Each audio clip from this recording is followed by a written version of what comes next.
받기 위해서 당신의 어떠한 개인정보를 누구한테 줄 겁니다. 3자 제공이죠. 동의하십니까? 동의를 한 사람한테는 줘도 돼요. 그렇지만 동의를 안 함으로 한 사람한테는 그거를 받으면 안 된다는 겁니다. 그렇다고 그러면은 내가 입사 지원을 하는데 동의하지 않으면 그러면 동의하지 않으면 저희 회사에 입사 지원할 수 없습니다. 그러면 그 정보 주체의 권위를 침해하는 거예요. 그거는 저기 아는거에 신고할 수도 있다는 거죠. 그렇기 때문에 3자 제공에 동의하지 않는다는 걸로 무언가의 서비스에 대한 주가 되는 서비스를 제한해둬서는 안 됩니다. 그거는 옵션이라는 뜻인 거죠. 3자 제공은. 그리고 아까 말씀드렸죠. 반드시 동의를 받아야 되고 어떤 동의? 별도 동의. 별도 동의는 홈페이지 같은 경우는 설명을 쭉 받아놓고 밑에 동의함, 동의하지 않음. 동의함만 하는 데도 있어요. 그럼 동의하지 않을 때는 어떻게 되죠? 그래서 공고를 어떻게 하냐 하면 꼭 온라인이든 오프라인이든 동의함, 동의하지 않음 또 만들어 놓으시고 동의함에 V자 체크해 놓지 마세요. 정보 주체가 명시적으로 동의했다는 걸 알기 위해서 동의함 이렇게 표시를 미리 해놓지 마시고 다 하고 여러 개가 있다고 퉁쳐서 동의함 이거 안 됩니다. 각각 별도 동의 항목이 필요하다면 서비스 약관 동의, 개인정보 제공 동의, 그리고 3자 제공이 있다면 3자 제공 동의. 보통 이렇게 아마 온라인 홈페이지 같은 경우는 3가지 정도가 나올 거예요. 서비스 약관은 뭐죠? 우리 홈페이지를 이용하기 위한 서비스에 대한 약관인 거고, 두 번째 개인정보 제공에 대한 동의는 정보 주체가 우리 회사한테 주는 개인정보에 대한 동의를 우리는 받는다는 거고, 혹시 우리가 이거를 남한테 3자한테 준다고 하면 마케팅 목적으로 줄 수도 있잖아요. 그럴 때는 별도 동의를 받아야 된다는 거죠. 그래서 출처에 대한 부분을 의무화를 했습니다. 법 개정 후에는 몇몇 가지 말씀드릴게요. 민감 정보에 대한 안정성 확보 조치를 명문화했어요. 민감 정보라는 게 뭐냐면 우리가 그냥 쓰는 형용사로 민감하다 안 민감하다가 아니라 개인정보보호법 시행령에 정치적 신념, 사상, 건강에 대한 정보, 병력 기록, 성생활, 뭐 기타 이런 거에 대한 정해져 있는 등이 있기 때문에 또 다른 것도 민간정보에 들어있겠죠. 그런 부분은 안전성 확보 조치 시행령 30조에 보면 이러한 조치를 하라라고 되어 있습니다. 우리가 민감정보를 혹시 받나요? 우리가 받는 것 중에 이거는 민감정보지 않을까라고 생각되는 게 있으시면 그게 우리의 서비스에 꼭 필요하지 않으면 수집하면 안 됩니다. 제약회사를 갔더니요. 그 제약회사 영업의 주 담당자가 누굽니까?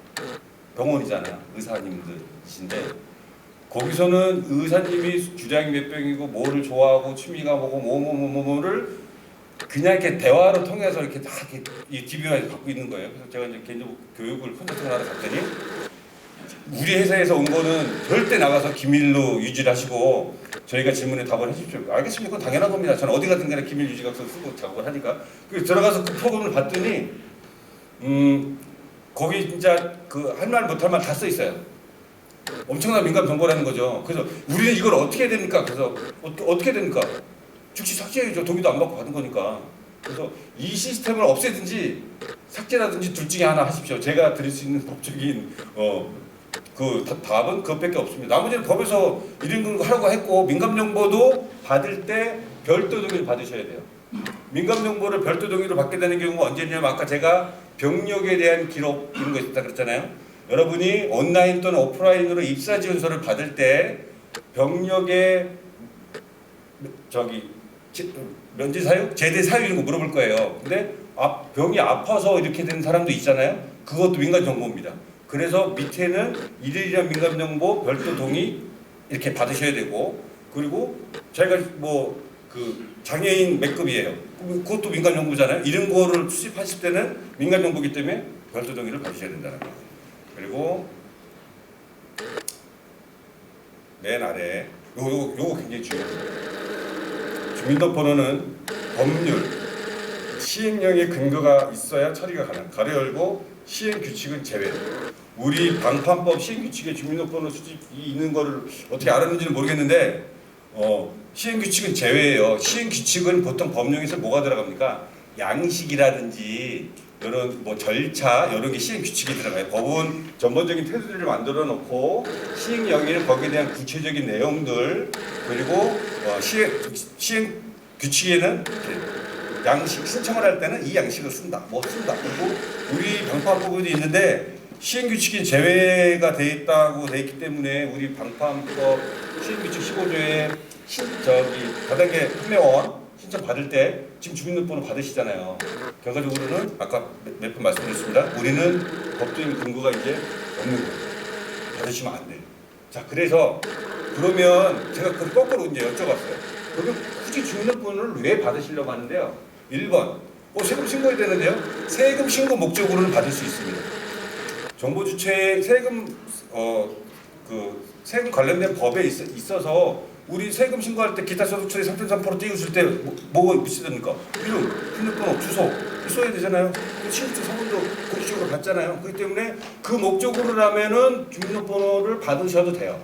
근데 목적 이외의 이용으로 주민등록번호를 받아서 사용하시면 안 된다는 거예요. 그래서 제가 그 목적 이외의 제목이 뭔가라고 여쭤봤더니 판매사들의 어떤 개인 식별, 이 사람이 어디서 누구랑 일을 하고 있고 누구랑 같이 소속인지 뭐 이런 거에 대한 식별을 하기 위해서 주민등록번호를 받으신다는 얘기를 들었는데 그 목적으로는 주민등록번호를 받을 수가 없습니다. 그럼 어떻게 될까요?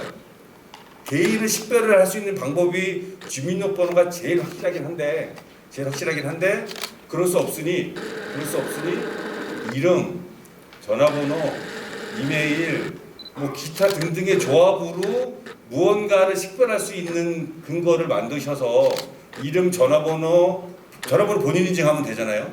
그리고 뭐 메일로 이렇게 뭘 보낸다든지 뭐 이런 식으로 해서 식별을 하시고 전화번호가 바뀌었을 때는 다시 인증을 한다거나 이런 식으로 해서 처리를 하셔야 되는 겁니다. 그래서 그거에 대한 제가 명확한 답을 드리기는 좀 어려워요.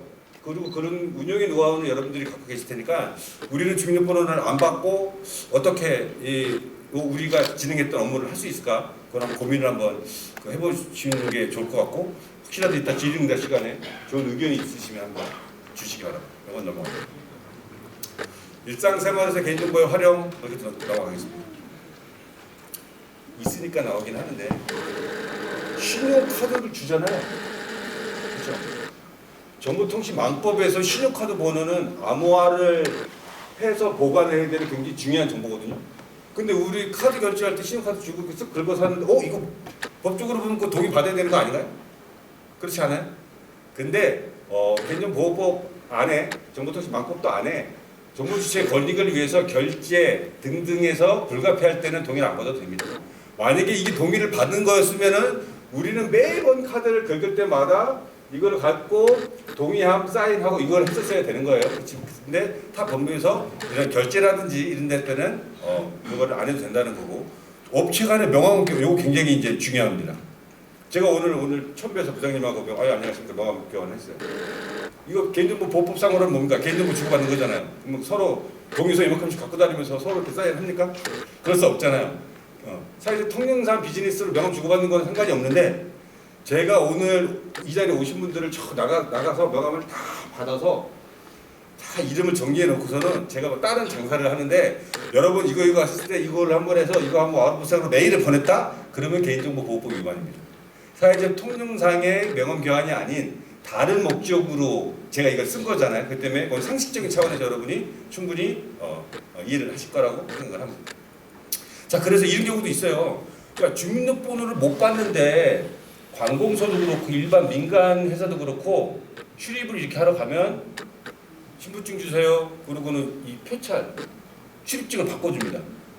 출입증을 바꿔주는데 왜 내 신분증을 달라냐 물어보면 이거 출입증 RF카드 하나에 10,000원인데 이거 출입증 안 받아놓으면은 전화 안 받고 안 해버려요. 작년에 우리가 이거 몇 개 잊어버렸어요. 공공기관 같은 데는 그냥 어쩔 수 없이 명함을 받습니다. 왜냐하면 주민등록번호를 받는다는 거는 내가 지속해놓지 않아도 받는 거예요. 수집이 저기 내가 버는 것도 수집이잖아요. 그렇기 때문에 실제로 국가 주요 기반 시설 같은 데서는 출입자의 신분을 확인을 위해서 대면 확인용으로 주민등록증을 보고 얼굴을 맞네라고 다시 줄 수는 있어요.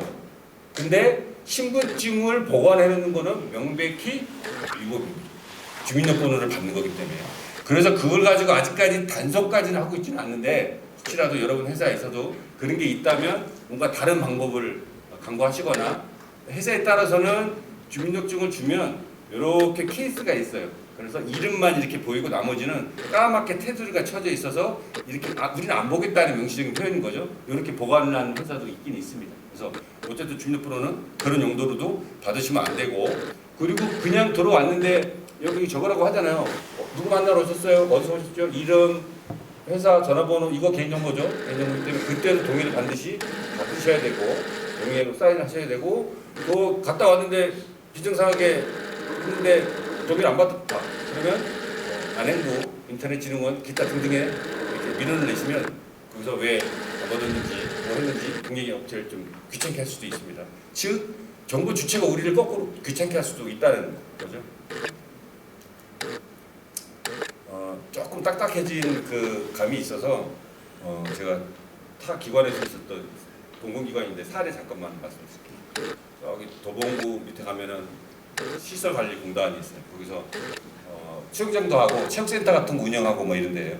그리고 또 이제 30대 후반 총각 둘이서 소주 한잔 먹고 있는데 그 친구가 내가 우리 구청 그 센터 수영장을 갔는데 기가 막히게 이쁜 아가씨를 찾았는데 완전 자기 이상형이다. 이 아가씨랑 꼭 결혼하고 싶다. 그래서 일단은 남자가 진짜 딱 관심이 갔으니까 어떻게 됩니까? 번호를 따야죠. 그렇죠? 그래서 번호를 딱 물어봤는데 아가씨가 흥! 하고 가버렸어요. 또 물어봤어요. 또 두 번째 흥! 하고 갔어요. 세 번째까지가 우리나라 스토킹과 관련된 법이 정확한 법령은 모르겠는데 세 번 이상 따라다니면은 그 법에 저촉되죠. 그렇죠? 무슨 나라가 남녀의 애정사까지도 이렇게 구체적으로 몇 번 이상을 하면은 하는 그런 법률까지도 있지만 어쨌든 그래서 이제 그 얘기를 했더니 그 옆에 앉아있던 직원이 모 구청 그 관할 구청 친구를 둔 사람이었어요. 야, 너 임마 내 친구가 거의 구청 공무원이야. 그거 알아내는 건 일도 아니야. 잠깐 기다려. 그러면서 술자리에서 전화를 합니다. 야 누구야 난데 너 이거 해갖고서 이거 알아봐 줄 수 있어? 그 담당 공무원도 술 한잔 먹고 있었어요. 우리나라 또 뭐 좋다는 게 뭐예요? 학연, 지연, 야 걱정하지 마. 내가 거기 갑이야. 하급기가 지난 소리죠. 시설관리공단 걱정하지 마. 그리고는 다음날 출근을 해서 전화합니다. 시설관리공단 그 담당자한테 체육시설 이용자 명단을 보내주시기 바랍니다. 이 사람은 또 왜 또 보내려는지 모르고 딱 엑셀로 정리된 표를 쫙 해갖고서 메일로 즉시 딱 보냈어요. 메일로 왔을 때 엄청 많이 왔겠죠. 그러니까 일단은 그 당시에는 주민등록번호를 왜